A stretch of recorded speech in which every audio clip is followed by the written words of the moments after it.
अध्यक्ष, आणखीन एका प्रश्नाला मी स्पर्श करतो. अध्यक्ष महोदय, राज्यात वन्य प्राण्यांचा प्रश्न गंभीर होत चाललाय. बिबटे, वाघ, इतर प्राण्यांमुळे मानवी जीवितहानी, पशुधनाची हानी, नुकसान, पिकांचं नुकसान वाढतंय. माझ्या मतदारसंघात वाळवे तालुक्यात, शेजारी शिराळा तालुक्यात बिबट्यांचा वावर प्रचंड वाढलाय. पलूस तालुक्यातही आहे, तासगाव तालुक्यातही आहे. आणि मग त्यामुळे लोकांच्यात प्रचंड भीतीचं प्रमाण आहे. रोज कुठं ना कुठं तरी बिबट्या दिसतो.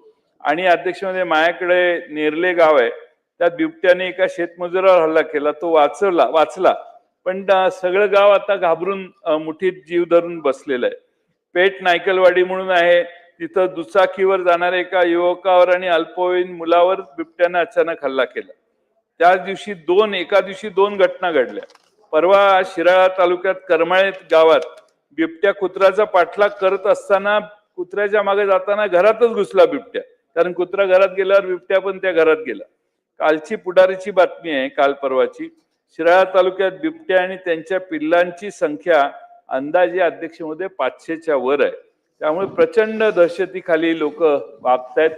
म्हणून लोकांची मागणी आहे की दिवसा वीज द्या. म्हणजे वाळवे तालुका आणि शिराळा तालुका इथल्या आमच्या आणि मिरज तालुक्याचा काही भाग इथल्या आमच्या शेतकऱ्यांची मागणी आहे की बिबट्याला रात्री संध्याकाळी 6 नंतर शेताकडे जाणं आणि येणंही अवघड आहे. त्यामुळे दिवसा वीज द्या, आम्ही शेतीला पाणी आमच्या दिवसा पाजण्याचं काम करतो. तिकडे राहुरी तालुका किंवा संगमनेर तालुका इकडेही आहे. जुन्नर तालुक्यात प्रचंड वाढ आहे अध्यक्ष महोदय बिबट्यांची. आणि त्यामुळे पाळीव जनावरं देखील भक्ष्यस्थानी पडतायत. निरपराध शेतकरी मुलांवर हल्ले होत आहेत. आणि म्हणून वन्यजीव कायद्यात बदल करण्यासाठी एक भव्य मोर्चा काढण्यात आला. माननीय पंतप्रधान नरेंद्र मोदी साहेबांना शेतकऱ्यांच्या वतीने तब्बल 20,000 पत्रे आज पाठवण्यात आलेली आहेत. अध्यक्ष महोदय, सरकार काय सांगतं? या बिबट्याला शेड्यूल 1 मधून शेड्यूल 2 मध्ये टाकण्याचा वर्गीकरणाचा प्रस्ताव आमच्या विचाराधीन आहे. विचाराधीन म्हणजे माणसांना वेळ काढून धोरणं वाटतं, विश्वास वाटत नाही. त्यामुळे एआयचा वापर करून, ड्रोन टेक्नॉलॉजीचा वापर करून बिबट्याचा शोध घेऊन त्यांना योग्य ठिकाणी सोडणं महत्वाचं आहे. बिबट्याला मारा असं कोणी म्हणणार नाही किंवा शूट ॲट साईट अशी ऑर्डर सरकारकडून द्यावी अशी मागणी कोणी करणार नाही. पण अध्यक्ष महोदय, आता पूर्वी संकल्प कल्पना फॉरेस्ट डिपार्टमेंटची काय होती?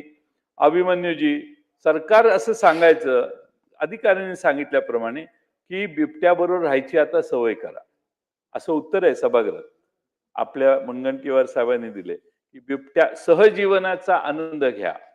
आता सहजीवनाचा आनंद घेतला, पण ते बिबटेच अंगावर यायला लागल्यामुळं आता तरी त्या बिबट्यांना पकडून जवळच्या जंगलात सोडा. जंगलाला जरा चांगलं फेन्सिंग करा. बिबटे आतून बाहेर येणार नाहीत अशी व्यवस्था करा. आणखीन काही भक्ष्य बिबट्यांसाठी आत सोडायचं असेल तर बाहेरून तयार करून आत सोडा. काय आत सोडा अध्यक्ष महोदय. त्यामुळं माझी विनंती आहे की हा सरकारने प्रायोरिटीनं बिबट्या हा विषय हाताळला पाहिजे. माननीय मुख्यमंत्र्यांच्या आणि गणेश नाईक साहेब आमचे फॉरेस्ट मंत्री आहेत, या दोघांनी मीटिंग घ्याव्यात आणि हा अधिवेशन पूर्ण होण्याच्या आधी बिबट्याचं काय करणार तेवढं सांगा. बाकी सगळं तुमचं, आम्हाला काहीच नको तुमच्याकडून, फक्त बिबटे तुमचे आवरा एवढीच मागणी जनता करते. तुमचे म्हणजे सरकारचे नाहीत, पण जे बाहेर आले ते बिबट्यांना आवरायला फॉरेस्ट डिपार्टमेंटला काही करताच येत नाहीये. कारण पिंजरा लावायचा तर त्याने माणसावर हल्ला केला पाहिजे.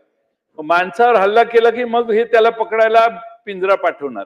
त्यामुळे फॉरेस्ट डिपार्टमेंटला सूचना द्या की बिबट्यांची संख्या कमी करण्यासाठी सगळीकडे पिंजरे लावून ते तिथल्या जे काही जंगल असेल स्पेसिफाईड त्या जंगलात बिबटे सोडण्याचं काम करावं. अधिक अध्यक्षमध्ये मर्यादित अधिक पिंजरे बसवा.